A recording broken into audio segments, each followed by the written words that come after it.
de referencial, muitas vezes até para nos cobrar, né? Para nos deixar em dívida, porque quando a gente vai falar da maternidade, a gente vai falar da clínica da culpa também. Então, a ideia, né, de pensar isso é na pluralidade, né, do quanto isso... e aí, né, o desmito, né, maternal é assim, se a gente está falando de pluralidade, de diversos caminhos, a gente vai fazer uma oposição, então, à ideia de que há um instinto maternal a todas as mulheres, e o que a gente faz é por instinto, né, a gente faz por uma essência feminina. Então, a ideia é fazer uma contraposição a isso, e aí, se então eu faço uma contraposição a isso, eu vou pensar em construção parental. A ideia de construção parental é pensar em atores que podem fazer parte, né, desse cuidado, que podem ser homens, mulheres, e isso não está restrito ao biológico. Então, eu pretendo fazer essa passagem aqui com vocês hoje. Se a gente for localizar, né, os discursos aí sobre natureza feminina e maternidade, a gente vai encontrar isso na produção de saber no século XIX. Né? É um discurso ainda muito operante. Né? Se hoje tem uma palestra com esse tema, é porque esse discurso ele é operante. Né? E ele é operante de que forma? Em teorias, né? Quando eu trago para vocês, olha, a gente vê essas teorias no nosso curso, a gente tem que rever, talvez acho que a gente tem que ver com um olhar crítico, assim, a gente apresenta e hoje a gente tem elementos para poder pensar isso de uma outra forma. A gente tem isso em políticas públicas e isso atravessa o nosso modo de viver. Né? Então, acho que a questão é assim, como isso chega no nosso dia a dia. E aí, acho que um exemplo que qualquer um vai conseguir recuperar é o Dia das Mães. Né? Quais são as mensagens que a gente tem no Dia das Mães? É o amor incondicional, né? Ser mãe é um dom, é uma arte, é ser mulher maravilha. Então, vai remetendo a uma questão como se fosse inerente à mulher mãe ter essas características e essas qualidades. O ponto é que isso chega de um jeito como se fosse natural, né? A partir do momento que você está lá, está no ultrassom, é uma menina, entende-se que ela tem todos esses atributos. E isso é uma construção social. Né? Isso não é natural. Acho que esse é o ponto fundamental da minha fala. Mas a gente precisa responder esse discurso. Né? Ele aparece de uma forma... E aí, né, como que isso... Mas as mulheres são tão habilidosas nisso, né? Você dá um bebê, ela sabe cuidar. Vamos pensar na criança, né? Desde pequena, as crianças ganham boneca para elas aprenderem a fazer as bonecas ninarem, trocar fralda, dar comidinha. Então, isso é ensinado desde pequeno para as meninas, né? A gente tem hoje um movimento para também trazer isso para os meninos, para ter uma diversidade de brinquedos, mas isso ainda é muito para grupos específicos. De modo geral, as meninas ganham boneca e desde pequeno aprendem a ninar a boneca, a ver mulheres ninando bebês e entendendo que isso faz parte da sua construção do feminino. Na nossa cultura, em parte faz sentido, mas é uma construção. Né? Então, acho que esse é o ponto, né? E aí, trazendo da menina, né? Acho que uma questão do cotidiano, né? Vou trazer até a fala da Estela, mas isso tem mudado, né? Quando me perguntaram das crianças, e aí eu falei, é escolha, né? E aí ela falou, deveria ser escolha, eu acho que isso tem mudado. E eu falo, para alguns grupos, tem uma questão que ainda não mudou, né? A mulher que não quer ter filho, ela vai precisar responder sobre isso. Né? Mas por que você não quer ter? Se a gente não precisasse responder sobre isso, a gente diria, então, que a gente superou. Né? A partir do momento que eu tenho que responder, então é porque é esperado da gente isso. Né? E parece que as respostas não são suficientes. Acho que, e eu falo isso por estudos e por colegas, dependendo da idade, é assim, mas você vai se arrepender. Ah, mas não chegou o tempo ainda. Ah, mas quem vai cuidar de você na velhice? Ah, mas é porque o seu relógio biológico ainda não falou, né? E aí a gente faz o quê? A gente volta para a biologia, a gente volta para uma questão da natureza, é instintivo, né? O seu corpo vai reagir e dizer que você quer ser mãe. E ser mãe tem, claro, questões biológicas, porque somos seres também biológicos, mas assim, não é só isso, né? Envolve uma série de questões de organização da vida, que não é só o corpo biológico que dá conta disso.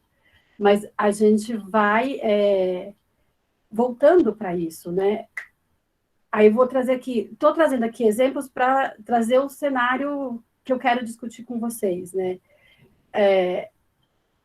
Trouxe da criança, né, que mima o bebê, a boneca, a mulher que precisa responder por que ela não engravida, e a mulher que engravida. Ela engravida, vamos pensar no cenário melhor no nosso país, que é, ela teve licença maternidade de 6 meses. Quando ela retorna ao trabalho, ela vai escutar com quem que ficou o bebê? Mas como que ele está sendo cuidado? Né? Você está bem com isso?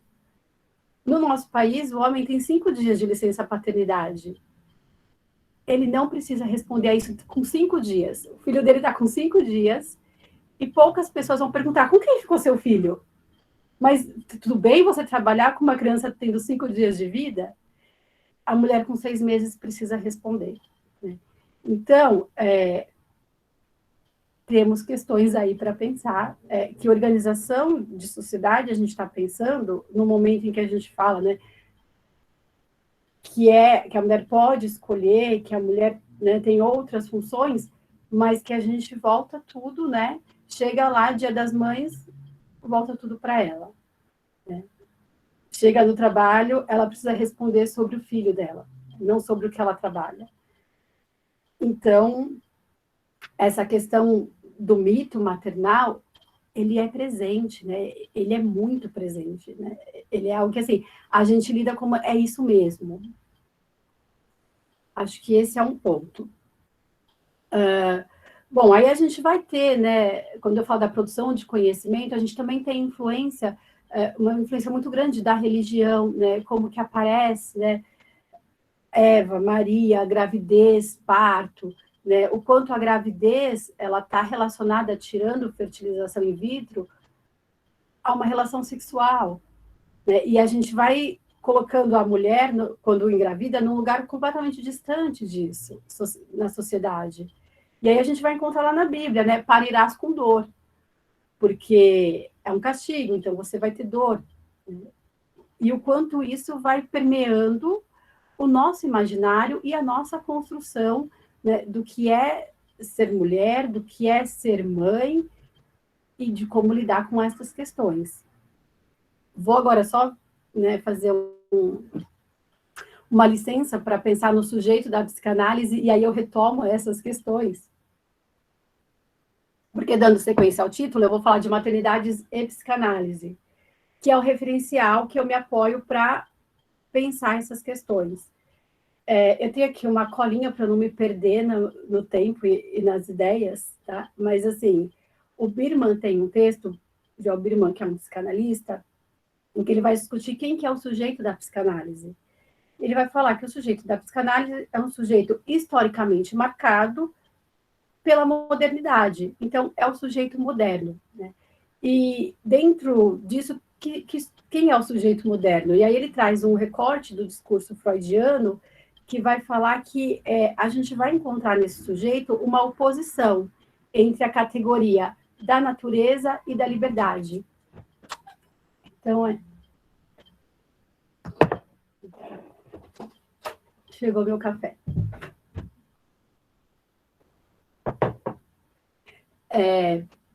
Então, dentro dessa problemática, né, como eu lido com as questões de ordem da natureza e de ordem da liberdade, eu encontro o sujeito moderno. E aí, por que eu aproximo isso com essas questões da maternidade? Porque é um pouco disso que eu trago, né, quando a gente está discutindo o que é, né, da natureza maternal e o que eu posso pensar na liberdade dos corpos e como isso, às vezes, é uma problemática difícil de se equacionar, né? E aí, dentro dessa problemática, esse sujeito ele vai buscar sempre um equilíbrio possível e uma harmonia ideal, né? E são coisas que a gente vai estar sempre ali em choque, porque a gente nunca chega nesse equilíbrio e nunca chega nessa harmonia. E nessa perspectiva, a gente não pode esquecer que o nosso aparelho psíquico, ele é constituído pela cultura, né? Então, o que nos diferencia de outros seres é a cultura, né? É a fala, a gente vai tendo outro modo de significar as coisas. Não à toa que o mal-estar, né, que aí o Freud vai falar, né, o mal-estar que a gente vive é por conta de estarmos em sociedade, e que isso é constitutivo. Por que estar em sociedade nos traz mal-estar? Porque para estarmos em sociedade, precisa ter leis, né? Porque se eu for fazer o que eu quero e cada um de vocês for fazer o que quer, a gente se mata. Nosso desejo não dá conta, eu tenho que abrir mão de parte do meu desejo para que a gente tenha essa relação. Mas, claro, abrir parte de desejos significa ter mal-estar, né? Mal-estar é diferente de sofrimento, né?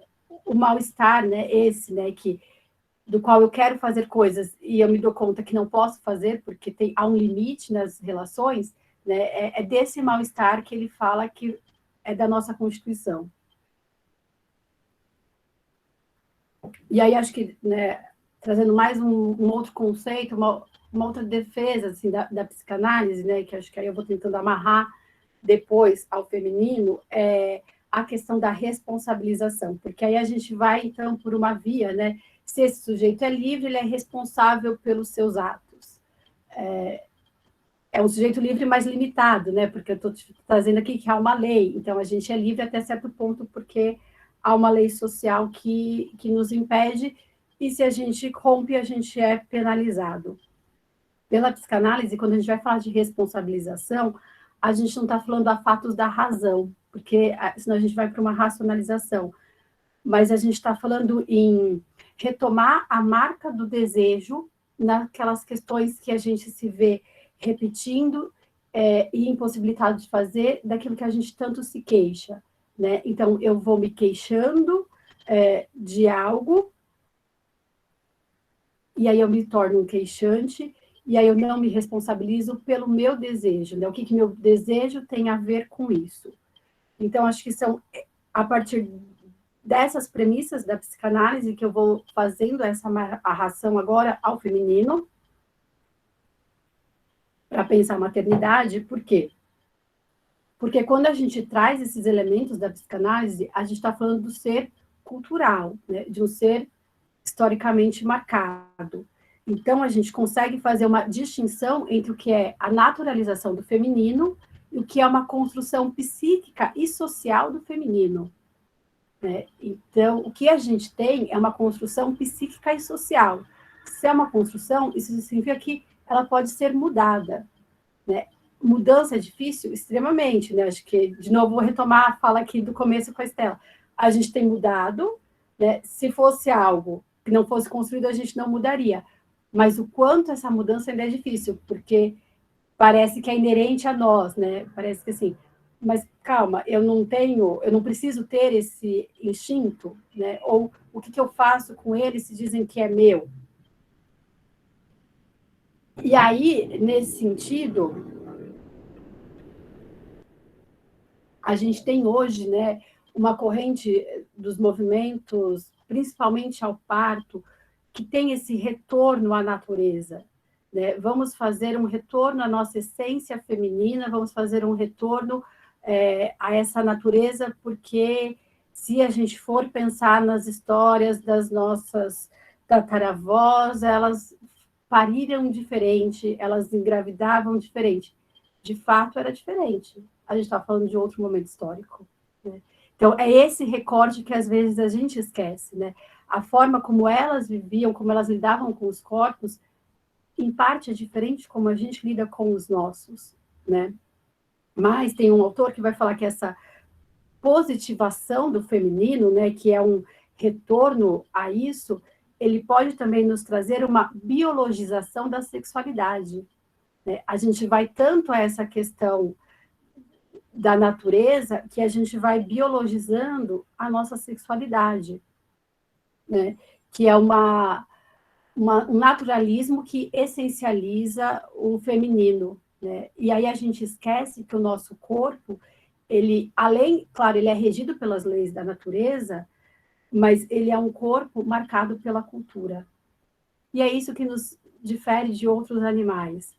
Eu costumo brincar em aula, né, que é o que hoje vai falar de amamentação, de parto, e aí, mas somos mamíferas. Sim, mas o que difere a gente da vaquinha?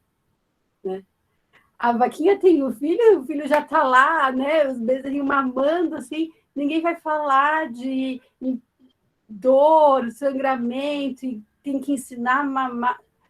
Não tem isso. Quando uma mulher pare, e aí isso, né, é um grande problema, porque a gente fala muito pouco disso, parece que assim, a amamentação é algo da natureza. Então, seu filhinho nasce, ele mama. Não é. É algo que tem que ser ensinado e aprendido, tanto para a mulher quanto para o filho. Então, se a gente está falando de algo que tem que ser ensinado e aprendido, a gente está falando de cultura. A gente não pode retomar o exemplo da vaquinha e da mamífera, né? Somos mamíferas dentro de uma cultura. Uma cultura que coloca o corpo da mulher, e aí isso também, gente, como não dá um pane na cabeça, né? A mulher, desde pequena, é ensinada que o seu corpo não pode ser exposto, né? A menina vai brincar de saia, tem que estar com a perna cruzada, tem que tomar cuidado com como mostra o corpo. Aí, quando ela engravida, o corpo dela é público, as pessoas querem passar a mão na barriga, ela vai fazer uma série de exames e aí todo mundo vê, no parto, aí amamenta, aí vem, né, pega o peito, põe a boca do bebê no peito, e todo mundo vê. E aí começa toda essa questão, né, amamentação pública, não pública. A questão não é essa, né, a questão é como que a mulher está em relação ao seu corpo, né, um corpo que não era exposto, não podia ser exposto, e de repente ao imperativo para que seja, né?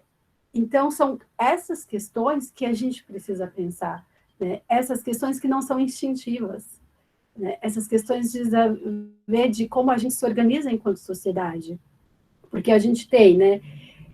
E o quanto as coisas não são lineares e são complexas, né? Quando a gente vai pensar em alimentação, a gente tem mulheres que são proibidas de amamentar os seus filhos em locais públicos, né? E aí você deixa uma criança com fome porque você não pode amamentar. Por outro lado, mulheres que não se sentem confortáveis de fazer isso e são pressionadas porque elas deveriam estar amamentando, porque é um ato de amor, porque é algo instintivo. Então, assim, de um lado ou de outro tem cobrança, né? Tem expectativa, né? Todo mundo espera dessa mulher alguma coisa e ela precisa responder a isso. Acho que até pensando nessa questão do parto, né? Quando eu falo dos movimentos em relação ao parto, não estou desprezando as evidências científicas. A gente tem evidências científicas do que é mais saudável hoje não sempre, né? Mas é o parto natural. A gente tem as estatísticas com um número no Brasil altíssimo de cesáreas. E aí a gente vai discutir sobre isso e é um grande problema, né? Porque a gente vê que há questões ideológicas dos dois lados, para além da ciência, né? Para além do que é mais saudável, há um sujeito psíquico, há um sujeito desejante, há um sujeito desejável e que pouco escuta e que pouco fala. Né? É curioso, né? Eu vou insistir nessa questão da biologia, mas o quanto a gente precisa às vezes voltar para ela para a gente se justificar nossas ações, né? Uma mulher dentro de um grupo que entende que o melhor parto é o natural e ela opta pela cesárea, certamente, né, eu dei generalizações, mas aqui eu faço uma, talvez por ter estudado, mas posso estar errada, assim. Quando ela falar por que ela teve cesárea, ela vai falar porque o meu corpo não deu conta, porque teve alguma intervenção que foi necessária cesárea. Por quê? Porque é muito difícil bancar um desejo, bancar assim, porque eu não quis, porque eu sei o que é mais saudável, mas para o meu corpo não dava, assim, é um momento muito íntimo e que eu preferi outro. E por que é difícil bancar esse discurso? Porque já está dado que a gente tem que seguir o melhor, que é o natural, que é o saudável. Então, assim, o quanto a gente fala de sororidade, mas isso é quando a gente conversa a mesma coisa. Se a gente tem uma posição diferente, parece que aí muda, né? Aí eu tenho que me defender pelo corpo, e não pelo desejo, né? E não pela cultura. E isso eu entendo assim, é bastante complicado, né? Que posição que a gente se coloca entre nós mesmas, né? Eu conheço muito, eu fui uma dessas, né?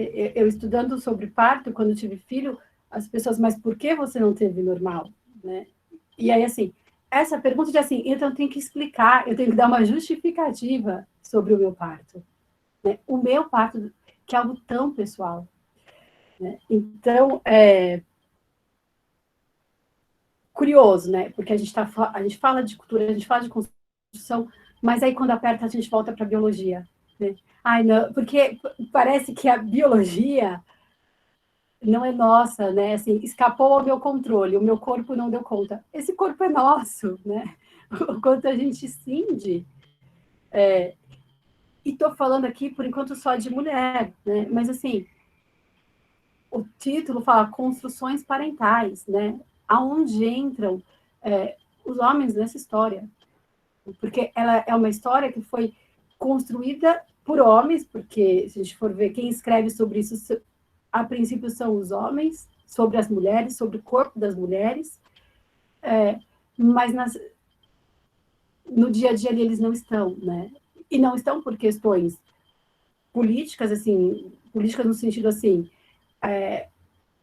quando eu falo da licença paternidade, né, do quanto o homem pode estar presente no pré-natal, né, há um isolamento mesmo da gente achar que as mulheres dão conta, né? O homem não precisa ficar de licença paternidade porque tem uma mãe, tem uma tia, tem uma outra mulher para cuidar, porque o cuidado ele é feminino, né? O cuidado, um homem não vai saber cuidar de um bebê, ele é desajeitado, como ele vai trocar fralda. Mas quem sabe trocar fralda? Quem nasce sabendo trocar fralda? Né? Te ensinam e você aprende, e pela prática você aprende. Né? Ninguém nasce sabendo trocar fralda, ninguém sabe, nasce sabendo amamentar, né? Ninguém sabe, nasce sabendo ninar um bebê. Né? Isso é construído na relação. Né? Para isso tem que ter um investimento naquele serzinho, né? Um investimento libidinal. E esse investimento, ele é independente se é pai, mãe, tio, tia, né? Precisa de um ser humano que invista naquele ser humanozinho que nasceu. É isso que precisa, né?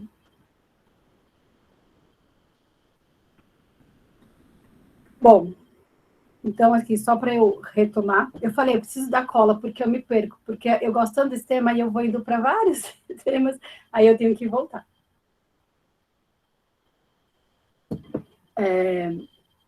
Bom, a Maria Rita Kel também vai trazer essa contradição, né, quando a gente vai falar do discurso sobre feminilidade lá do século XIX, em que a gente tem o quanto a natureza ela era privilegiada, havia um privilégio das questões da natureza, da anatomia.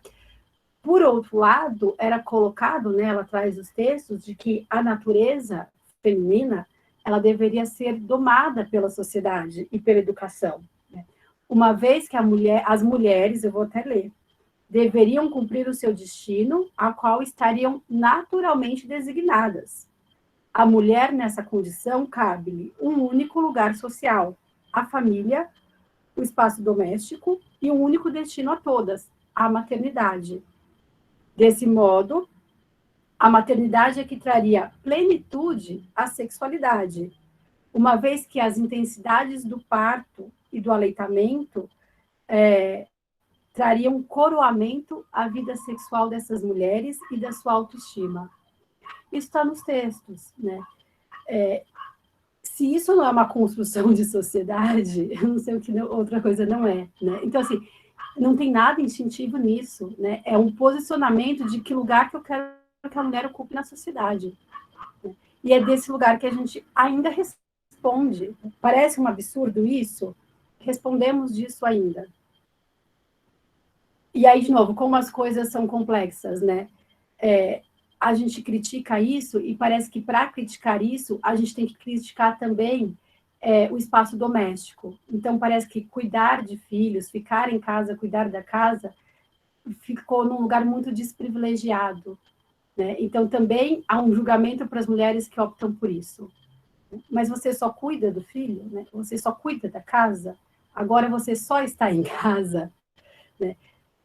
Porque aí também deixa de ser uma escolha, né? Assim, de novo, clínica da culpa. Né? E nem precisa ser, quando eu falo clínica da maternidade, você não precisa ser mãe, você pode, basta ser mulher, porque você vai precisar responder sobre isso. Né?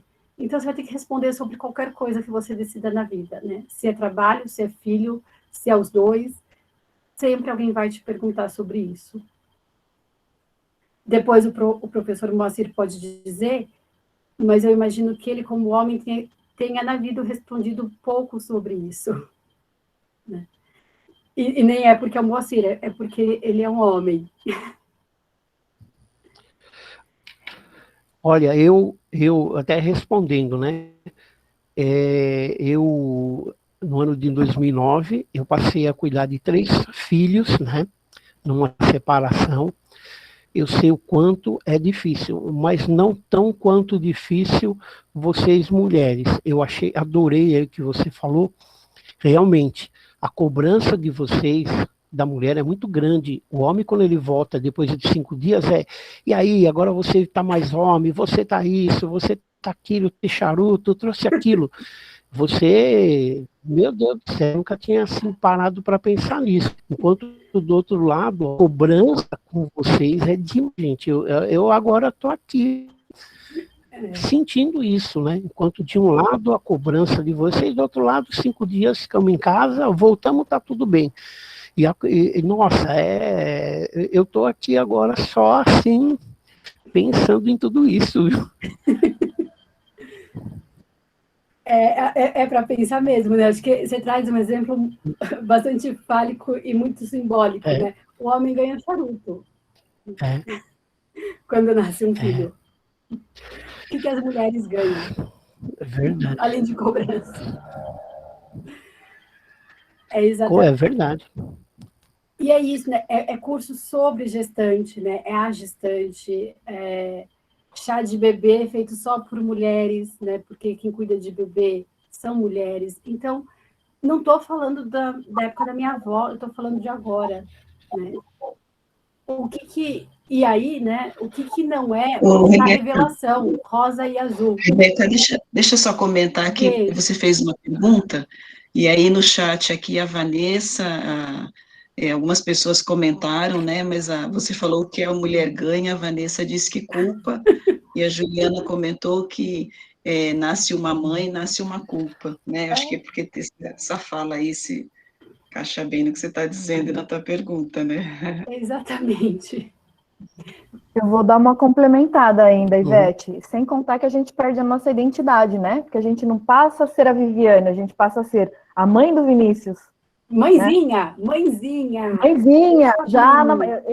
Eu tive o Vinícius na maternidade de Campinas, então é um hospital só maternidade.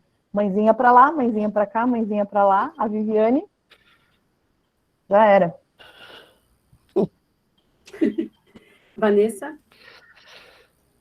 Não, só para comentar isso que o Moacir falou, é uma coisa assim que me assusta até hoje, né?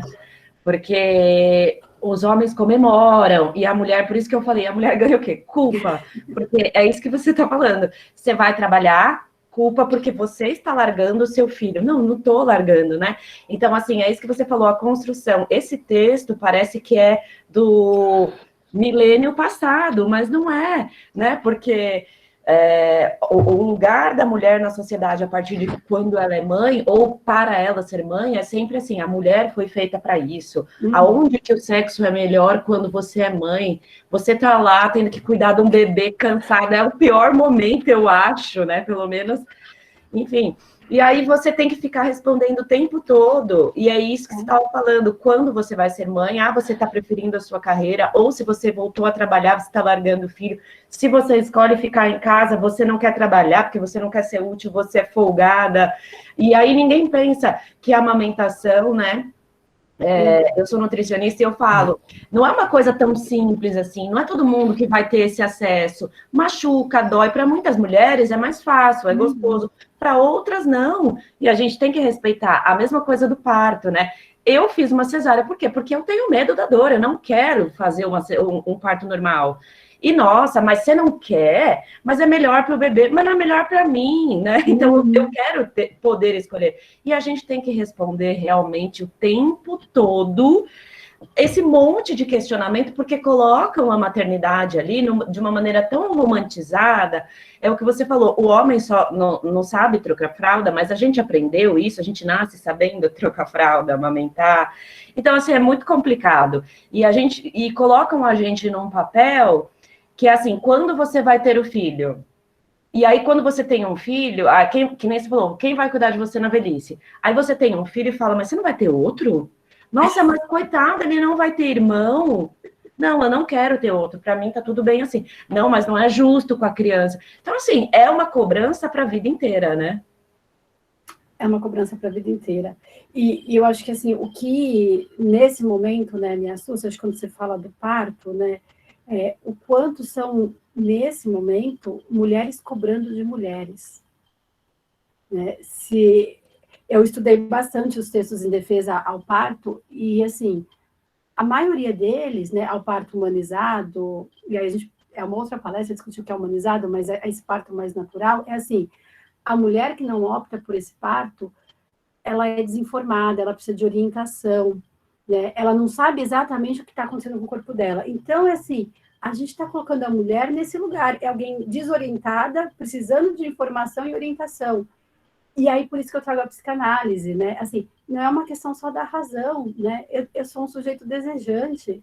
Eu posso, né, saber o que é melhor do ponto de vista biológico, pautasse as minhas escolhas, né? A gente não teria problema, a gente não teria por que estar discutindo o conflito. Exatamente. Igual alguém colocou aqui colocou aqui no chat, né? A amamentação foi o momento mais traumático da minha vida. E assim, é isso, para algumas pessoas vai ser ok, para outras não, mas quando uma mulher, principalmente mulher, vê você dando uma mamadeira para um bebê, nossa, que absurdo, mas você não vai tentar, mas você tem leite, porque toda mulher tem leite. Então, assim, eu, até numa posição de nutricionista, eu me coloco nisso porque eu sou mãe, né? Na minha cabeça, quando eu estudei, realmente, todo mundo vai ter leite. E ok, vai ter, mas será suficiente para o seu filho? Será que essa experiência vai ser boa para a mãe também? Porque não é só o fato de biologicamente você produzir leite, né? Tem todo um contexto atrás. Então, assim, tem mães que estão lá machucadas, que estão com dor, que não dormiram, que estão cansadas, que não têm uma rede de apoio. Então, assim, é muito julgamento em cima o tempo todo, né? Exatamente, é ter que responder a tudo. E a resposta acaba indo para o biológico, né?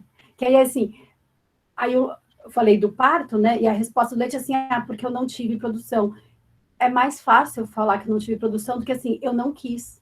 Né? Eu não dou conta disso, mas eu consigo fazer uma maternagem de outro jeito, com meu filho se alimentando de outro jeito, né? A gente sempre, para fugir desses julgamentos, vai para o biológico, né? E não pelo desejo. Porque não dá conta, né? O que é bastante contraditório. Né? Aline? Oi, Pro. Lembro das nossas aulas e das discussões, né? Os textos que você deu para a gente ler e falava muito bem disso, né? Como teve um divisor aí da medicina impondo o que era um corpo feminino e o destino que ele tinha que ter, né? E toda a maternagem e a amamentação, questão do parto, a questão do cuidado, a questão da licença maternidade, toda se voltada para o público, para as mulheres, porque era o papel delas. E também me lembro que o ato de brincar de criança, da menina, justificando toda a imposição cultural, imposição que teve esse atravessador da medicina, né? E como os nossos desejos acabam sendo deturpados e misturados, a identidade de pessoa enquanto mãe, ela fica misturada às imposições das outras mulheres, muitas vezes mais experientes, que falam, isso é uma coisa tão natural, por que você não quer amamentar, por que você não quer ter parto normal? Então, sim, não é algo que é imposto só pelo... a gente acha, né, que é imposto pelo público masculino. Não, as próprias mulheres estão aí reforçando uma cultura que é difícil de desprender, porque ela pega na questão psicológica e faz com que você entre nos seus desejos, né? Então, como você muito bem explicou na época em relação à psicanálise. Acho que é exatamente por aí, Aline. E aí, né, só dando aqui uma sequência para eu finalizar e a gente continua a conversa, mas a gente, né, está falando do corpo da mulher, esse corpo, né, que é biológico, tem a questão instintiva, e que é o corpo desejante, e os conflitos que isso gera, né, nesse momento de gravidez, e se a gente está falando de gravidez, a gente está falando de um nascimento de um ser, né, o quanto tudo é em prol desse ser, né? Mas parece que em prol desse ser a gente esquece que para fazer a maternagem eu tenho que investir nesse ser, né? E uma vez que o meu corpo ele é colocado, né, como um objeto nisso tudo, que investimento libidinal eu vou ter, né? Se esse parto ele é tão sofrido, né? Se essa amamentação é tão sofrida, se pede tanto de mim, o que eu vou ter para investir nesse ser? Né, investimento esse que acontece antes de nascer, né?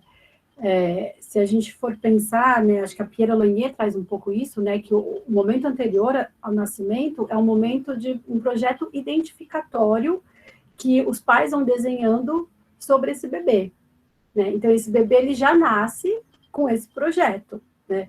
Ele é um corpo que vai habitar numa história já construída. E aí ele também, né, aí nossas questões, a gente vai ter que se haver com essa história que foi construída antes de nós. Mas isso tem a ver que, assim, qual que é o desejo dos pais sobre esse bebê.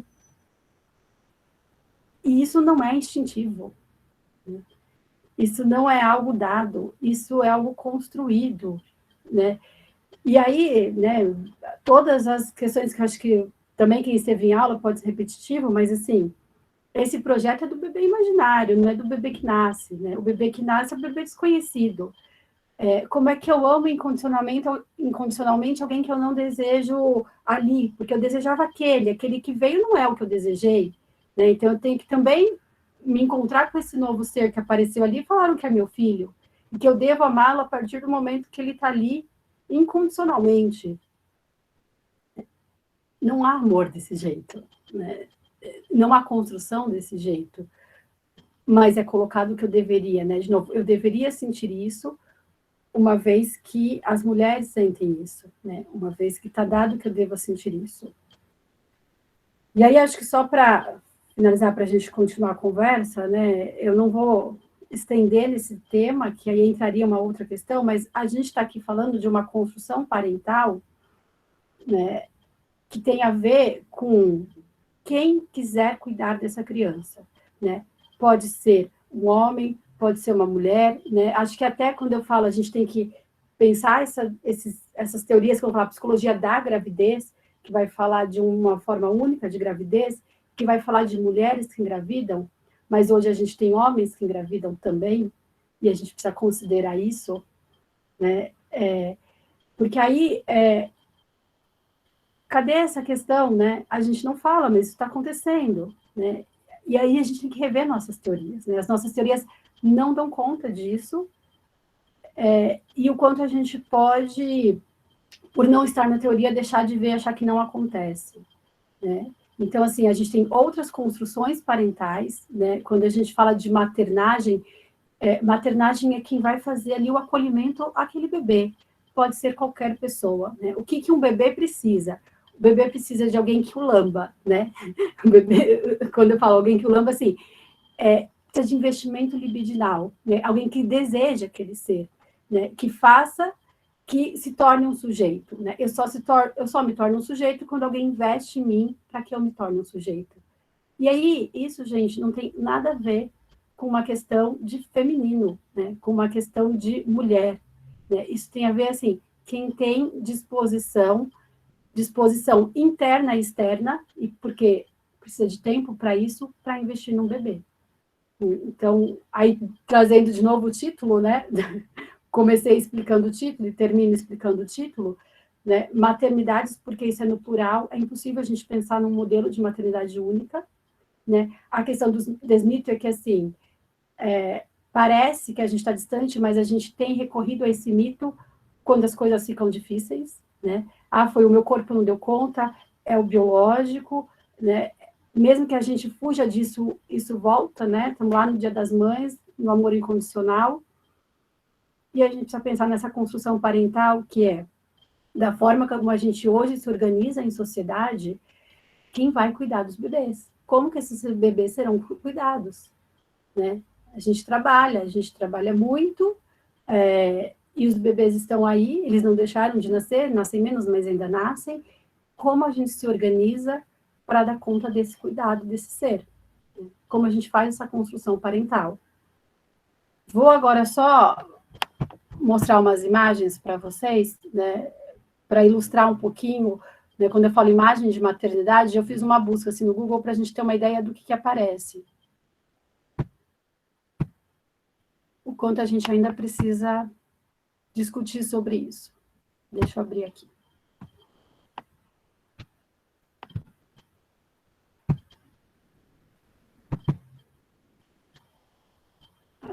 Não está aparecendo aqui.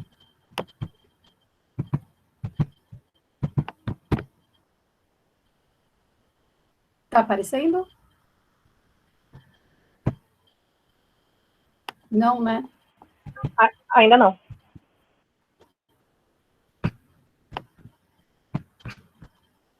Agora tá?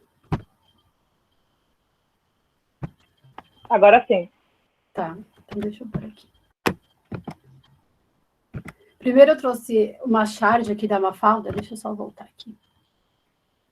Ela não tá muito nítida, mas é assim, né? Primeiro eu vou me casar, sabe? Depois eu vou ter filhos.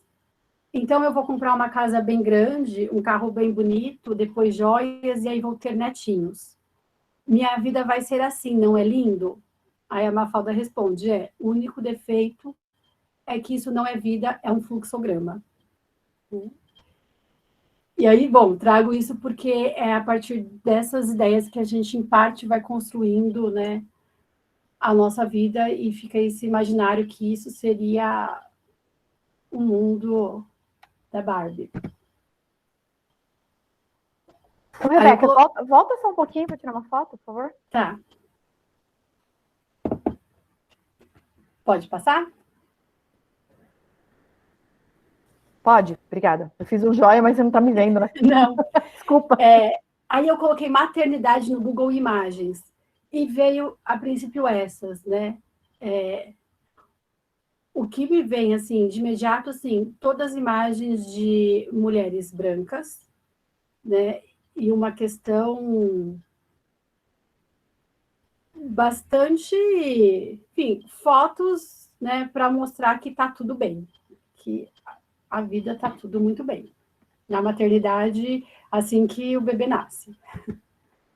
Aí depois veio essa, eu coloquei corpos de maternidade, aí aparecem esses corpos, né, quando a gente coloca. E aí tinha lá o Google coloca né, você vai pesquisando o tema, ele dá uma indicação de tema, né? E aí apareceu corpo feio depois do parto. Aí aparecem essas imagens. Aí tem, barriga depois do parto. Corpo feio depois da gravidez, né? O quanto a gente volta, né, para essa questão do corpo e da imagem. E aí essa aqui é uma frase, quando eu falo do Dia das Mães, eu sempre gosto de pegar as falas do Dia das Mães e guardar, que eu sempre falo que um dia eu vou escrever um artigo sobre isso. Essa é uma das que eu anotei. Sua existência em si é um ato de amor. Gerar, cuidar, nutrir. Amar, amar, amar. Amar com amor incondicional, que nada espera em troca. Eu não conheço uma relação que não espera nada em troca, mas a de mãe aqui está dizendo que sim. Né? Afeto desmedido e incontido. Mãe é um ser infinito. Então, é a partir dessas imagens e dessas ideias que a gente vai dizendo, né, socialmente, o que é ser mãe. Ô, Pro, só faltou no final, assim, aquele clichê, né? Ponto final nessa frase, ser mãe é padecer no paraíso. É. Ellen? Bom dia. Bom Parabéns dia. às psicólogas e psicólogos, e às futuras psicólogas e psicólogos também. Peguei o bonde andando aqui porque eu estava fazendo uns exames. Não sei se foi falado, enfim, mas eu peguei a fala sobre o amor incondicional, sobre essa construção, né, idealizada da maternidade, e me lembrei da questão da adoção, né, que muitas vezes é deixada para segundo plano, né? Então, a gestação de uma adoção dura aí 5, 6, 7 anos, e eu me lembrei automaticamente do relato de uma ex-aluna, né, que adotou uma criança, acho que na época tinha 1 aninho, algo assim, e ela falando da culpa que ela sentiu, porque assim, ela conheceu ele, né, conheceu a criança, aí de uma hora para outra a assistente social falou, então, vocês querem? Vocês têm que decidir até amanhã. Né? Então, é uma gestação que dura 5 anos, e você tem que decidir até amanhã se você quer um filho. Né? E ela falou que eles aceitaram, tal, e quando a criança chegou em casa, ela falou assim, Ellen, eu não consegui amar aquela criança, eu me senti tão culpada, porque eu olhei aquela criança que veio daquele abrigo, que tinha o cheiro do abrigo, que tinha aquelas roupas que eram maior que ele, eu não consegui amar aquela criança, eu só consegui pensar assim, acho que eu consigo cuidar, né?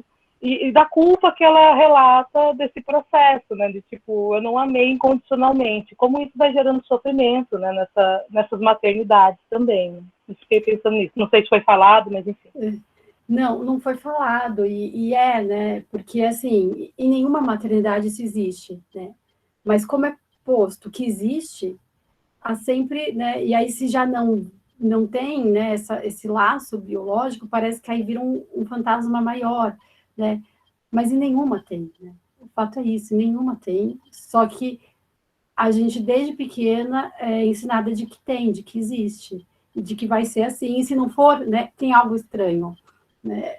Acho que essa questão de que algo estranho com nós, quando a gente acha alguma coisa estranha nisso, estranho somos nós, né? Acho que a questão do parto, quando eu falo que as mulheres têm que ser orientadas, elas não têm informação suficiente, quando a mulher tem informação suficiente e opta por não, então tem algum problema sexual. Que não tem, gente, que sociedade, como a gente lida socialmente com a sexualidade na sociedade. Então, assim, tudo vai para um problema individual e não por um modo de organização nosso, né? Estela?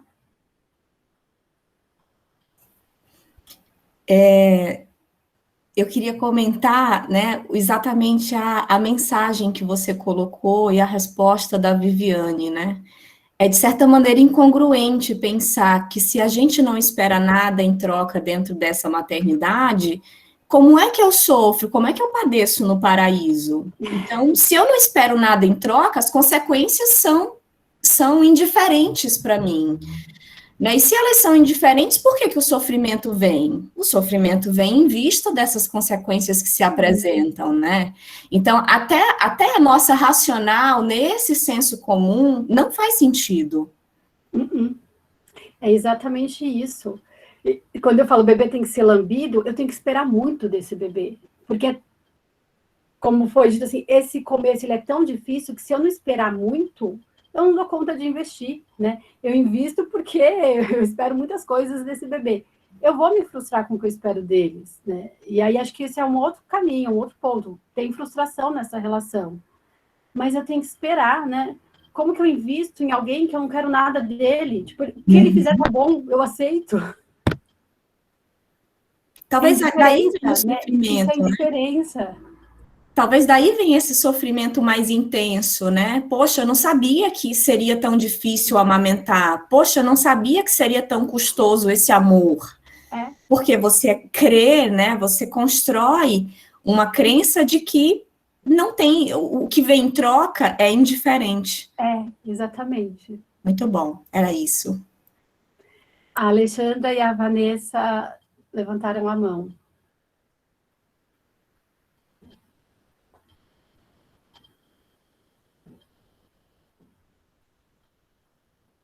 Tá sem som, Alexandra.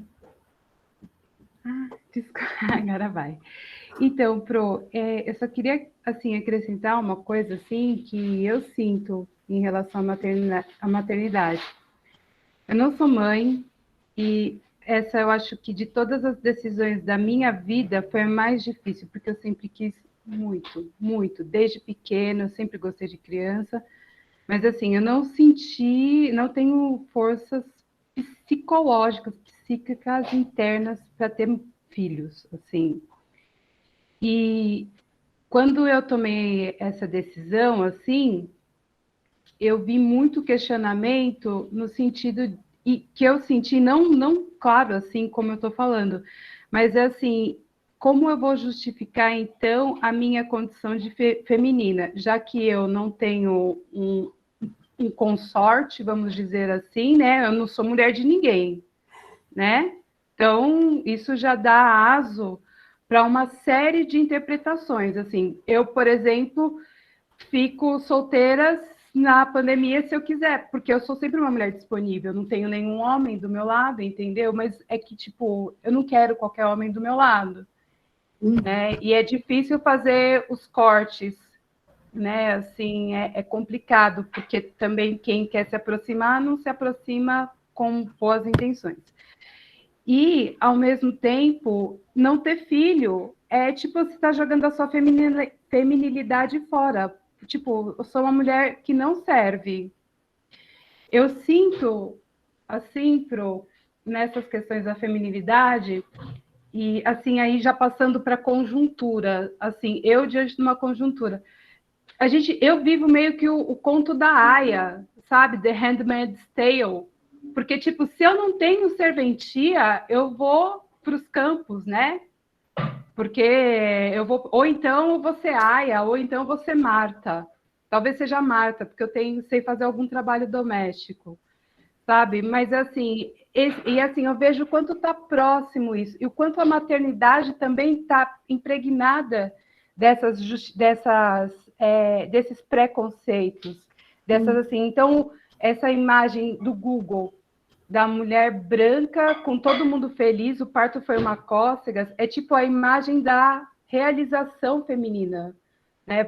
A sua condição feminina foi concluída, então você, né, já deu razão para sua feminilidade, assim.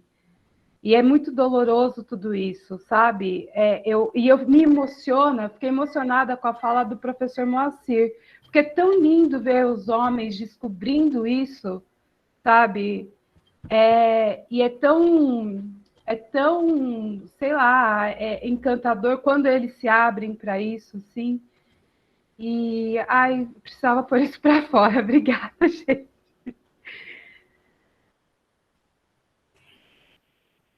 É muito importante seu relato, Alexandre. Eu acho que você traz, né, assim, outras possibilidades de viver que não está dentro desse padrão e que parece que não existe só porque não está ali, né?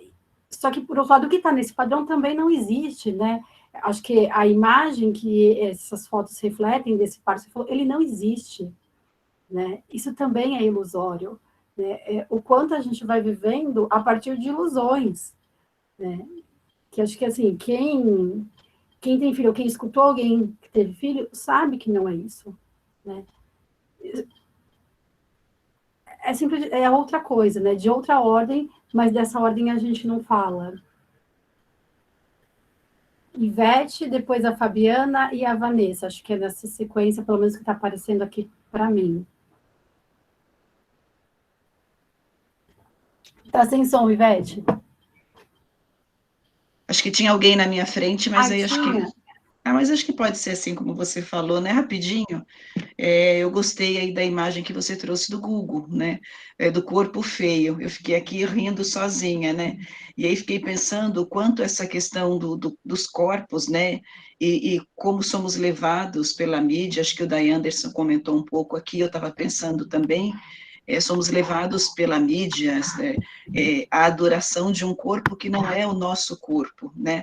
Então, li também aqui no chat, alguém comentou sobre a questão de engordei, fiquei horrível, claro, temos aí algumas questões que estão postas, mas também essa mudança corporal que a gestação emprega, ela também é muito mal vista, né? Então, também é um gestar idealizado, né? Então, acho que é muito interessante quando você traz isto, né? Então, até a própria gestação, até a própria mudança do corpo, né? A apropriação deste corpo que gesta, ela também é muito... ela também é idealizada, né? Então, o corpo perfeito é o corpo da artista, da mídia, mas esse corpo aqui com marcas, com estrias, não que isso seja o melhor, não vamos entrar nessa discussão, esse corpo que aumenta o peso, esse corpo que tem um outro formato, ele também é um corpo doente, né? Então, essa também acho que é uma outra discussão aí bastante interessante.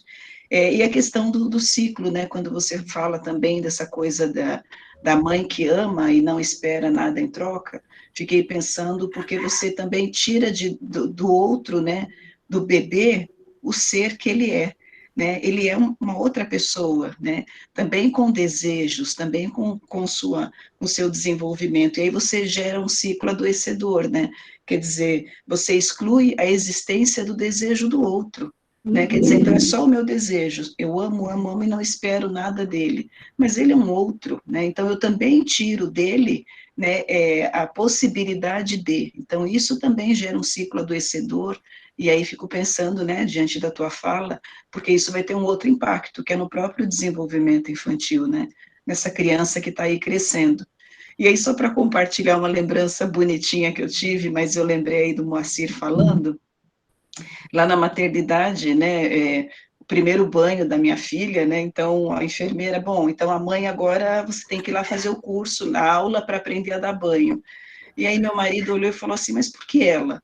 Né? Sem grandes interpretações, né, mas por que ela?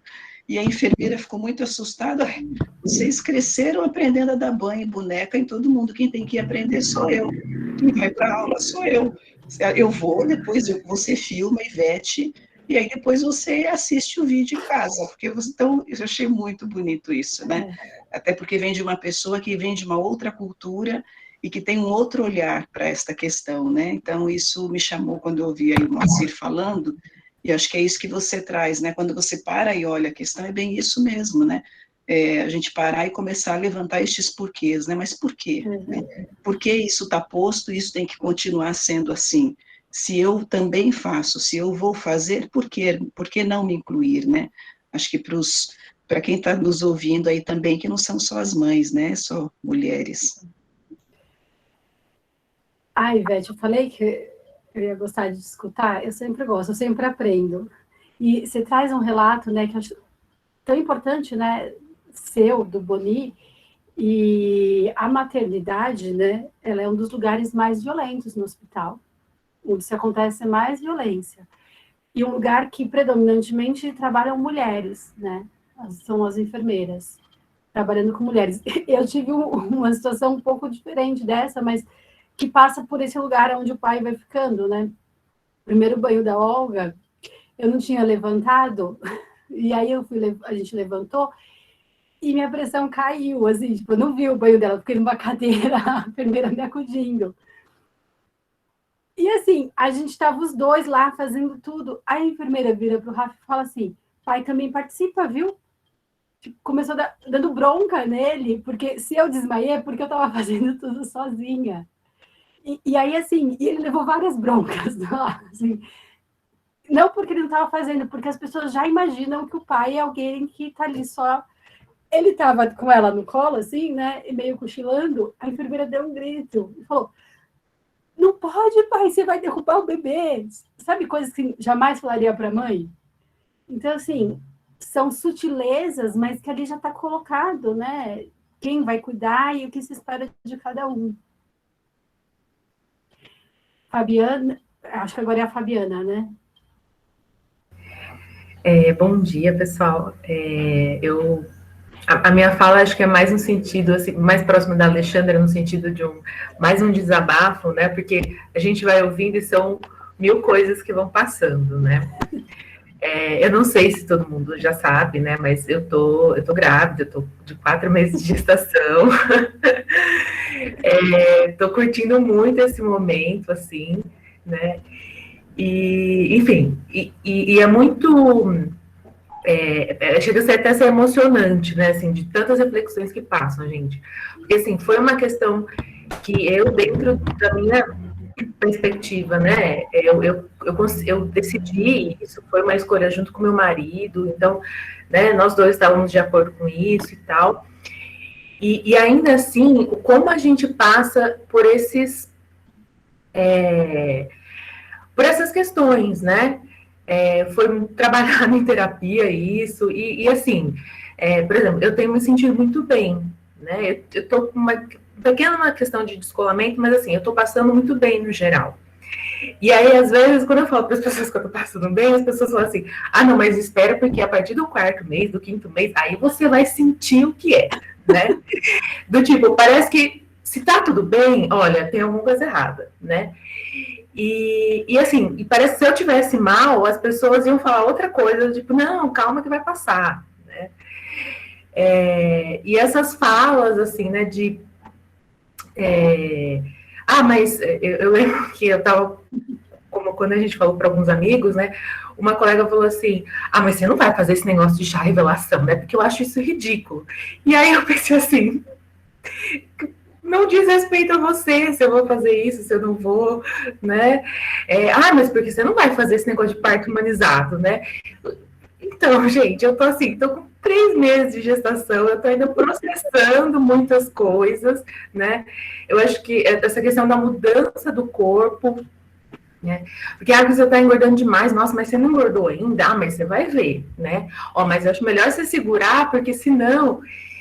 E, gente, o quanto e eu fico pensando no meu lugar, assim, de privilegiado, né, de poder ter feito essa escolha, né, enfim, é difícil falar também escolha 100% individual, né, a gente está falando tanto dessa questão cultural, mas de quanto eu estou consciente disso, desse momento, e o quanto isso perpassa ainda, né, esses julgamentos, esses saberes, né, não, porque, olha, eu já fiquei pensando, tem uma coisa que eu penso, que eu, tipo, gente, eu não sei como fazer para cortar a unha daquele serzinho e tal, né, e aí as pessoas, não, fica calma que você vai saber, né, do tipo, vai brotar do coração, né,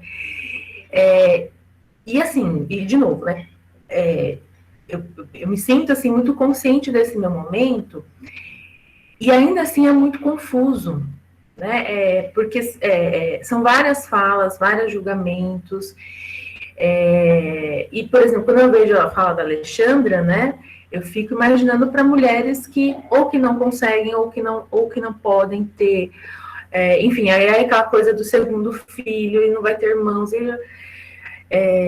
Então, é muito doloroso mesmo, né? Eu acho que e como eu falei, né, acho que eu estou numa condição privilegiada que eu sinto isso, e eu imagino para quem não está nessa condição, para quem tem menos rede de apoio, para quem não estava nos planos, né, para quem acontece de repente, enfim, né, enfim, era mais um desabafo nesse sentido, né, porque promove muitas reflexões mesmo, essa reflexão, e agradeço, gente, aí do carinho aí. Parabéns, Fabi. Obrigada. E não vai nascer do coração, não, viu? Não nasce, é difícil. É difícil, exatamente. Pede para alguém.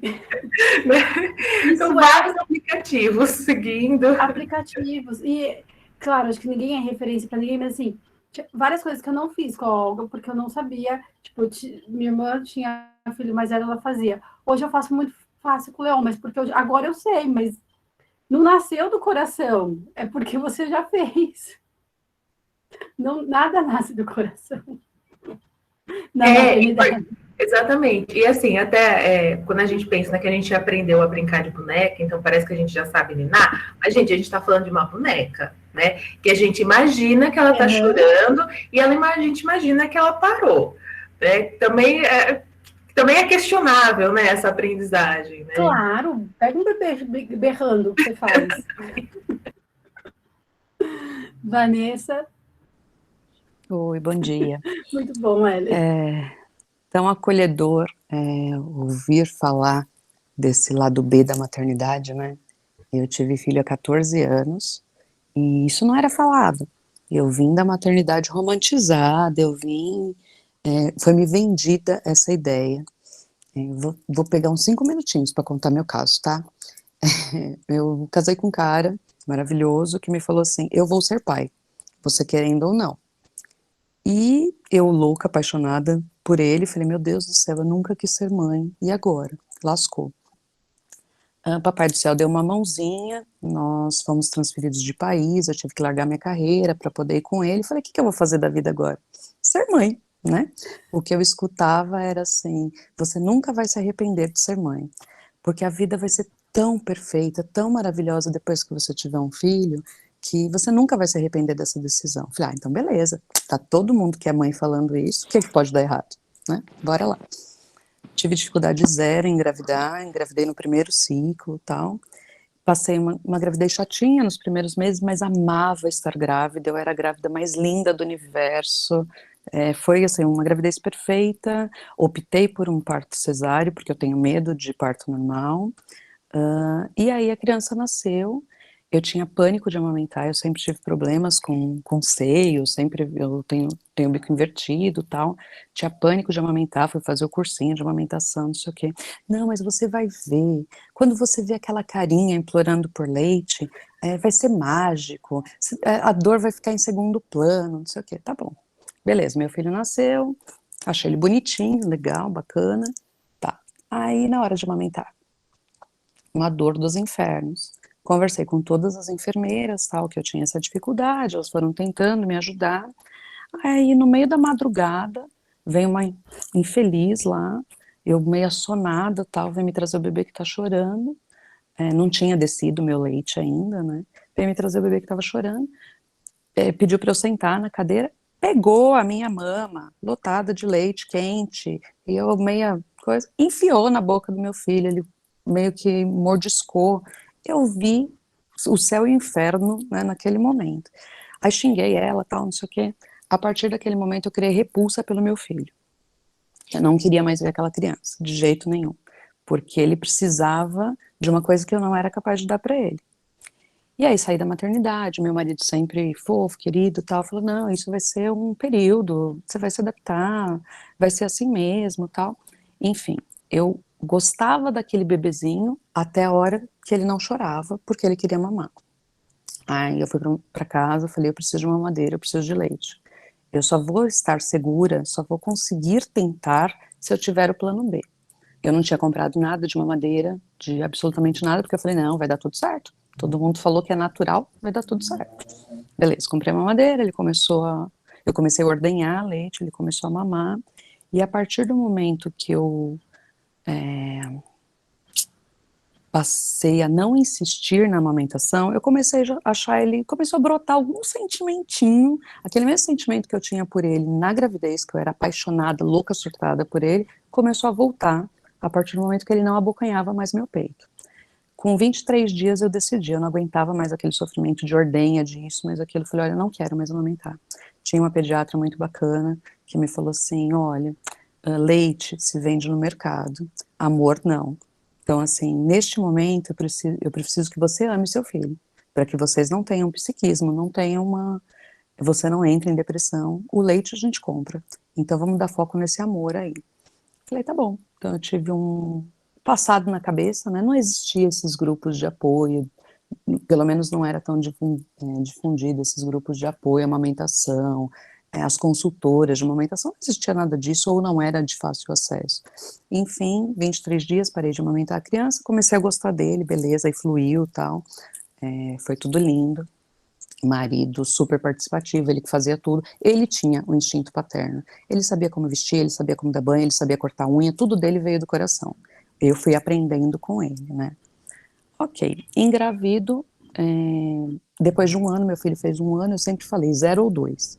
Eu não queria ter filho único, né? Porque eu sou filha única. Aí ele fez 1 ano, eu falei, então bora engravidar de novo. Engravidei da minha filha. Eu lembro de pegar o positivo e virar para ele e falar assim, eu super feliz por estar grávida e tal, e virar para ele e falar assim, só pelo amor de Deus, eu não quero amamentar essa. Eu posso optar por isso? Ele falou assim, eu só quero que você esteja bem. E dito e feito, conversei com a minha obstetra, ela nasceu e eu sequei o leite na maternidade, porque a amamentação, até falar disso para mim ainda tem uma ferida muito grande, né, que ainda vão anos de terapia. E a partir do momento que eu não precisava alimentar aquela criança, o amor por ela surgiu automaticamente. Ela eu queria pegar, ela eu queria cheirar, ela eu queria abraçar, porque ela não dependia do meu leite para sobreviver, né. Enfim, passou-se o tempo, quando ela estava com 2 anos, eu caio numa depressão profunda. Não queria mais levantar da cama, não sei o que, tal, beleza, fui para psiquiatra, para terapia, e descobriu-se uma depressão pós-parto tardia. Eu nem sei se isso existe, se eu fui enganada pela terapeuta, enfim. Por conta dessa demanda de que eu ainda estava procurando a plenitude da maternidade. Eu vi aquelas 2 crianças que eu amava incondicionalmente, que eu cuidava da minha forma, porém assim, eu falava, meu Deus, cadê aquela felicidade que o povo fala? Que olha pro filhinho e, ai, do comercial do Dia das Mães, eu ficava procurando isso incessantemente naquelas crianças. Meus filhos nunca foram crianças assim, extremamente amorosas, falavam que o menino era apaixonado pela mãe, estou procurando até hoje. E essa história, eu nunca tive um relacionamento na vida que eu não tivesse algo em troca. É bem isso que a Rebeca falou, né? E aquilo me frustrava absurdamente, me frustra até hoje em relação a isso. De dar. Eu vivia 24 horas para aquelas crianças, eu perdia noites de sono, cuidando de febre, etc, etc. E cadê o chamego, o carinho, o abraço, o mamãe eu te amo, tal. Os eu te amo sempre vieram de um eu também, né? Quando começou, mamãe ama você, eu também. Até hoje, raramente eu escuto eu te amo, né? E aí só voltando um pouquinho, eu lembro de quando eu fui para terapia, eu cheguei e ela me falou assim, no que eu posso te ajudar, né? E eu comecei a chorar desesperadamente, falei assim, eu amo meus filhos, mas eu odeio ser mãe, e eu devo ser a única mulher do mundo que odeia ser mãe. Aí chorei, ela falou assim, você é uma das únicas que está admitindo isso, porque muitas mulheres não gostam da função materna, e isso guardar isso para si é muito doloroso, né? A partir do momento que eu comecei a terapia e eu compartilhei com alguém que eu detestava aquela lida, que eu detestava esse relacionamento de dar e não receber nada em troca, as coisas foram fluindo e graças a Deus, depois de 2 anos de terapia, eu falei assim, não é tão ruim assim, né? Dá pra gente conviver, porque ela me falava assim, tá bom, beleza, você não gosta, você odeia, mas o que vai fazer? Vai guardar eles dentro da barriga de novo? Não dá. Ela falou, então vamos fazer que esse processo seja o menos doloroso possível, a partir de agora. E estou na terapia aí há 11 anos, trabalhando essa questão, mas ainda tenho muitas sequelas em relação à maternidade, à abnegação, à amamentação. Hoje eu percebia que era essa coisa da dependência, que eu não queria ninguém dependendo exclusivamente de mim, né? Então, aí uma outra coisa que eu ainda estou em trabalho foi que, assim, até uns anos atrás, tudo que acontecia eu culpava meu marido. Do tipo, foi você que quis. A criança estava com febre, óbvio, eu ia cuidar, tal, mas eu falava assim, então, foi você que quis. Era uma forma de eu também puni-lo, porque ele quis tanto ser pai, e a carga maior recaiu sobre mim, né? E hoje, hoje não, sei lá, de uns 5, 6 anos para cá, se ouve e fala muito da romantização, do lado B, E as mãezinhas de hoje sabem tudo que elas vão encontrar. Fabi, não quero te desanimar de forma alguma, parabéns pela gravidez. Mas assim, não se é mais vendido esse mundo de comercial de margarina que não é, né? Então, eu acho que as mãezinhas de hoje estão muito mais preparadas para as dores e amores da maternidade do que eu estava há 14 anos atrás. E gravidezes planejadas, muito queridas, muito consolidadas, muito estáveis, de um relacionamento estável, de uma condição de vida ok, que essas crianças, não faltou nada para essas crianças, mas faltou o quê?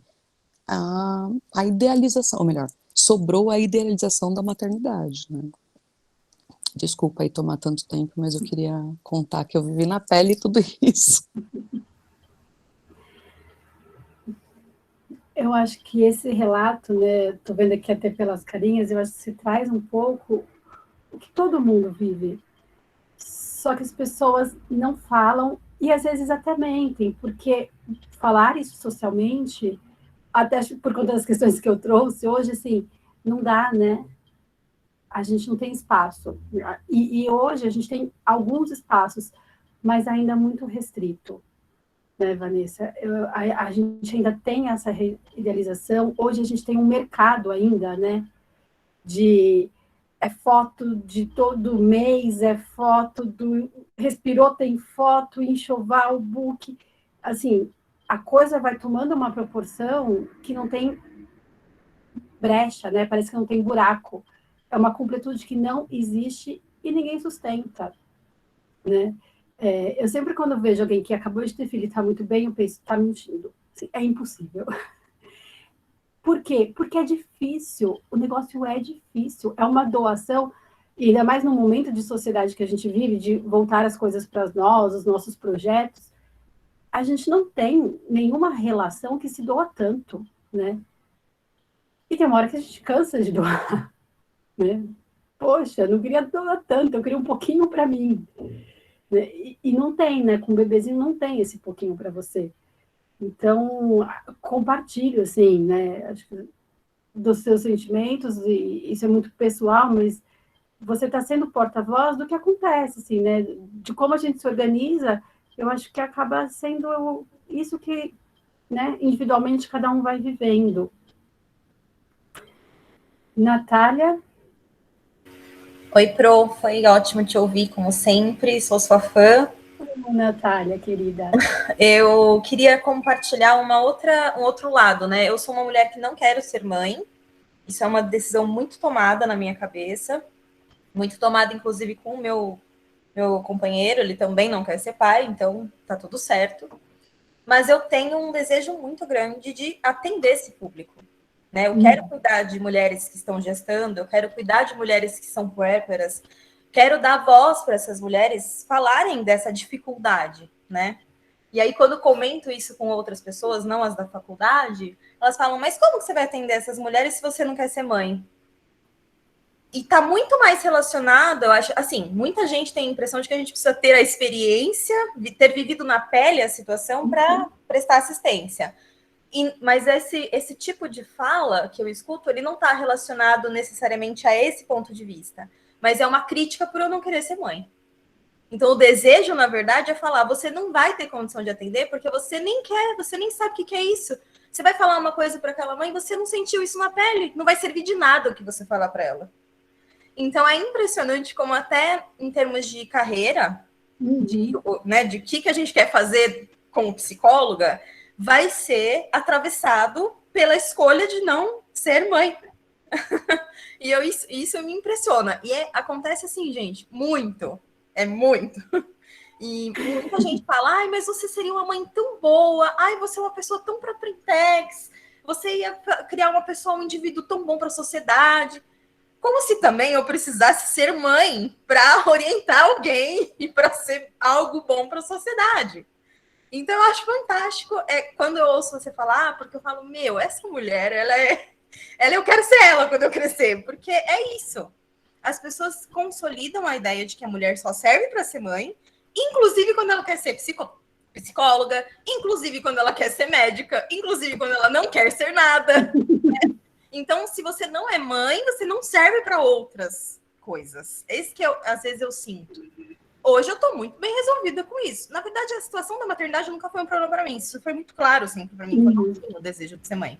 Mas eu penso na mulher que acaba sendo levada a se tornar mãe pela imposição social. E aí eu quero ser a pessoa que vai dar uma assistência para essa mulher. Ela precisa ser ouvida, porque eu acho que se a gente ouvir mulheres que admitem as dificuldades na maternidade, a gente provavelmente vai estar dando oportunidade para elas criarem melhores filhos e indivíduos para a sociedade. Porque é isso que eu acho que resulta, às vezes, essa dor da maternidade mal elaborada. E aí, ninguém olha para isso e a culpa é sempre da mãe, né? E ela não tem espaço para sentir. É sempre uma delícia te ouvir. Muito obrigada. Ah, Natália, eu estou aqui pensando em várias sessões. Eu lembro muito da nossa aula, que você já trazia isso em aula, né? Eu vou para o extremo, assim. Tá, o psicólogo que trabalha em oncologia, ele precisa ter câncer? A gente não vai usar a nossa experiência de vida para escutar os outros, né? Então, assim, a gente vai fazer escuta, né? Escuta do que o outro tem a nos dizer, do que aquela vivência é para ele. Mas você tem razão na sua leitura, né? As pessoas não estão questionando isso, elas estão questionando porque você não é mãe. Só que aí, se você se torna mãe, Natália, elas vão falar, como você vai trabalhar e deixar seus filhos aí pelo mundo? Que mãe você é? O julgamento então, é eterno, é o elas não julgamento de têm que te qualquer cobrar escolha. porque você é mulher. É isso. E o julgamento não é só externo, né? É o auto-julgamento também, porque a gente nunca sabe se está acertando ou está errando. Aliás, a gente sempre acha que está errando, né? Mas que a gente tente acertar. Haja sessões de terapia para dar conta disso, né? Não, eu acho que esse julgamento interno, ele é o mais barulhento, né? Ele é o que vai prejudicar muito mais, porque às vezes a gente é capaz de lidar com o julgamento externo e, ok, igual, por exemplo, eu sou em relação ao aspecto da maternidade. Ele não faz barulho interno. Então eu tô bem com isso. Mas a larga maioria das mulheres deve sentir um barulho interno, além do externo. E aí é que eu acho que é mais problemático, né? Mais difícil para as mulheres, na verdade. Mas esse interno, ele só existe porque a gente tem uma expectativa da mulher na sociedade. Ele é externo, né? A gente internaliza isso, mas ele não é um julgamento porque o meu instinto diz que eu deveria fazer. É porque há uma cobrança social de que eu deveria responder a isso. Viviane? Eu vou tentar ser breve, Pro. Vou falar uma coisa meio antagônica e vou até abrir uma coisa muito particular minha aqui, que dá para contar nos dedos de uma mão, quem sabe, e sobra dedos. Eu tive o baby blues, né? Aprendi isso com você na faculdade, que eu não sabia o que era, porque quando a gente é mãe, a gente não tem a instrução, a gente não é preparada. Minha mãe nunca me falou isso. Depois que eu fui falar para ela, ela falou, eu senti isso também, né? Mas eu achava que era normal, porque ela também não foi instruída, né? Assim, eu ouvi a história da Vanessa, fiquei emocionada, né? Porque, assim, são coisas que a gente sente que a gente não expõe, que a gente não fala. Mas eu tive uma gravidez que eu amei, eu já te falei isso, eu estou sendo repetitiva para as minhas amigas que me conhecem, que sabem. Eu amei todos os momentos, todas as frustrações, todas as dificuldades. Para mim, eu naturalizei, eu amei ficar grávida, eu amei ser mãe. Amamentar no começo foi difícil, mas assim, foi uma experiência que eu gostaria de repetir, né? Infelizmente, fiquei num filho só por conta do meu marido, gostaria de ter tido mais hoje, se eu pudesse, eu teria, mas infelizmente já estou na pós-menopausa, não consigo, né, ter um filho meu. E assim, são experiências que a gente tem e que a gente passa, que a gente abre mão de muitas coisas e que a gente perde outras coisas. Isso vai ser até uma parte do meu tema de TCC que eu já decidi, né? Meu filho tem 11 anos, quem me conhece sabe, ele é um amor de criança, ele é do tipo que, desde quando aprendeu a falar, eu te amo, mamãe, me abraça, me beija, é a melhor coisa da minha vida, né? Só que assim, a gente, você, inconscientemente, indiretamente, você abre mão de ser mulher, né? E depois que eu fui mãe, eu perdi o meu marido como homem. Eu tenho um amigo em casa, tal, mas é difícil para mim falar isso, por isso que eu tô emocionada. E vocês me conhecem que eu choro até em comercial de sabonete. São coisas que acontecem que a gente tenta resgatar e não consegue. E isso eu acho que faz parte da maternidade. A gente corre o risco de passar e não é informada, e não é avisada. né? E quando você está no meio, no turbilhão, naquela emoção de... porque quando o filho nasce, você não sabe se é de comer ou de passar no cabelo, né? Até a Ivete contando a história dela, eu lembrei da minha. O Vinícius nasceu 00:20, 1h a enfermeira foi lá, antes do banho, e falou assim, você trocou ele? Eu falei, oi? Eu nunca tinha trocado uma criança, tinha trocado boneca, né? Ele tava de mecônio, né, que fala, até o pescoço, coitado, tava até assado. Falei, meu Deus, aquele troço não sai, porque gruda, né? Falei, misericórdia. Então, você não sabe se é de comer ou de passar no cabelo. E são tantas emoções boas e ruins misturadas que você não sabe diferenciar, que você não sabe. E o homem, né, tô falando do meu, porque é o que eu conheço aqui, que foi o que passou comigo, que passa comigo até hoje, 25 anos que a gente tá junto, tem medo de pôr a mão, tem medo de tocar, tem medo de... Principalmente quando você tá grávida, né? Eu não vou encostar porque eu vou cutucar o neném. Eu não vou, né? Porque isso, porque aquilo. E depois que você tá grávida, depois que você ganha, pelo menos o meu, passou a me enxergar como mãe. É mãe e ponto final. Tanto que você pergunta para ele, qual é a melhor qualidade da Viviane? Ah, ela é uma ótima mãe. E eu sou mesmo. Né? Eu falo isso de boca cheia. Porque quem conhece o meu filho, vê como ele é, vê a educação que ele tem e vê o amor que eu tenho em ser mãe, em cuidar. Eu gostava de trocar fralda, eu gostava de amamentar. O Vinícius, ele não mamava deitadinho. Ele mamava naquela posição com a perninha aberta na perna, sabe?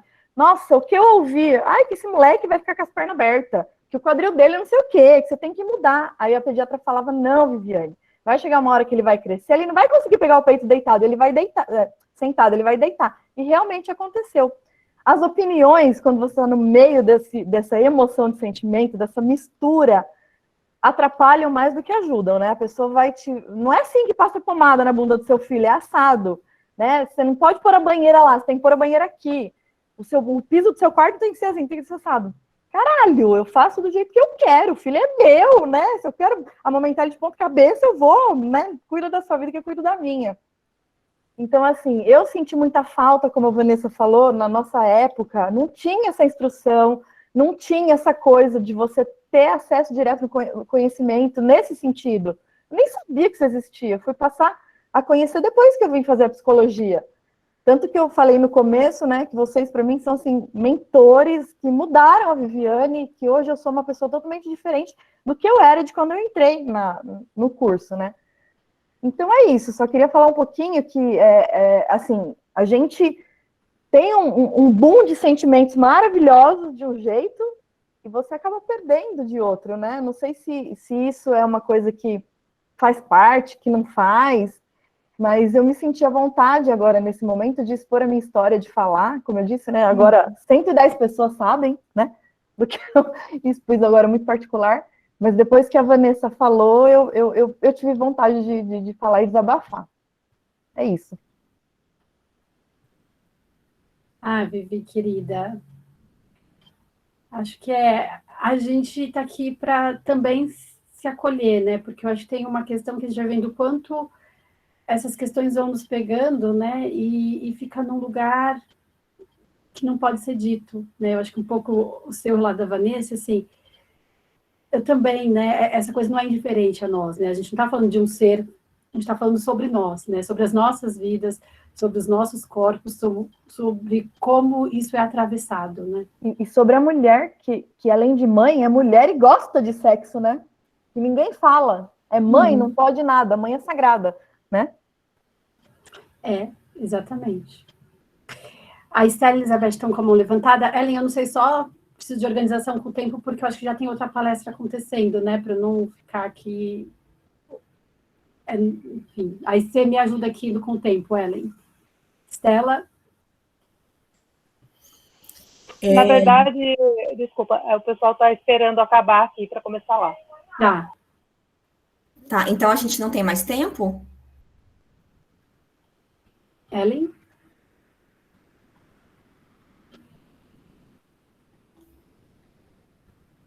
A gente pode fazer essas duas falas e aí a gente encerra, né? Tá. Então, é excelente esse espaço para a gente poder partilhar essas experiências, né? Acho que a Semana da Psicologia é um negócio diferente do que acontece nas aulas e tem permitido muitas dessas discussões. A gente tem tido bastante isso e eu acho que isso enriquece muito o nosso aprendizado. Vocês estavam falando aí, né, dessa questão, acho que a Nath falou de você esperar enquanto profissional, esperar um profissional que tenha trazido esta experiência de vida. E eu passei bastante por isso, eu tive muito essa experiência. Então, a minha maior carreira, o maior tempo de clínica que eu tive foi em atendimento infantil. Então, a paixão da minha vida é atender criança. E eu acho que eu poderia dizer, gente, que 70% dos pais que chegavam no primeiro atendimento me faziam a seguinte pergunta: você é mãe? Então, quando vem essa pergunta, né, eu lembrei dessa pergunta pela fala que você trouxe, Nath. Enquanto profissional, eu só posso ser uma profissional naquela área se eu tiver esta experiência prévia. Isso não quer dizer, né, enquanto a gente trava uma discussão sobre a profissão não depender disso, a gente não está descrevendo que essas experiências não podem agregar valor ao trabalho profissional. Mas o que a gente quer dizer é que o aprendizado da gente, ele acontece de duas maneiras. A gente aprende por regra e a gente aprende por experiência. A experiência é essa, né? No caso, a maternidade. Viver a maternidade é a experiência. Mas a regra é aquilo que a gente aprende nos livros. E esta experiência dos livros, ela agrega um trabalho que pode ser funcional dentro do ambiente terapêutico. E nesse primeiro contato com estes questionamentos, né, vinha muito essa ideia de que você só vai fazer um bom trabalho com o meu filho se você tiver essa experiência de ser mãe. E aí me vem até umas perguntas, tá? Mas e se eu tenho um filho homem e eu atendo uma criança que é uma menina? Cairia na mesma lógica. Então, você não tem um filho, uma filha daquele gênero, então você talvez não entenda determinadas questões, né? Então, isso é importante de discutir e da gente desmistificar. É a ideia de que eu só vou procurar um profissional que seja velho, porque se ele for velho, estou dizendo o discurso das pessoas, tá? Se o profissional for velho, ele vai ter experiência e vai saber resolver o meu problema. Então, esse é muito do discurso que a gente tem, e é mais um estigma, né? É mais uma descrição de que quais são as portas desse aprendizado, quais são as portas desse trabalho profissional. E nesse primeiro atendimento, eu tinha que travar, por meio de um contrato terapêutico, toda essa explicação. O que é regra, o que é experiência, quanto tempo de aprendizado nisso eu tenho. E, no final, a construção de um acordo, né? Eu não tenho filhos, mas se você confia no meu trabalho, você entenderá que as práticas que eu utilizarei são práticas baseadas numa teoria, baseada numa prática, num trabalho profissional que tem um viés diferente. Mas é uma luta, é uma luta. Eu também queria partilhar, trazer essa experiência que a gente quase nunca traz na sala de aula. Elizabeth? Oi. Oi. Na verdade, esse papo tá bom demais, né? Eu acho que pode ser assunto para muitos outros momentos também. Eu quero compartilhar aqui que, assim, eu não sou mãe. Desde que eu tinha, acho que 10 anos de idade, eu falei, eu não vou ser mãe. Eu olho minha mãe que tinha 4, né, na verdade tem 4 filhos, eu falei, Jesus Cristo, isso é muito difícil, eu não vou dar conta.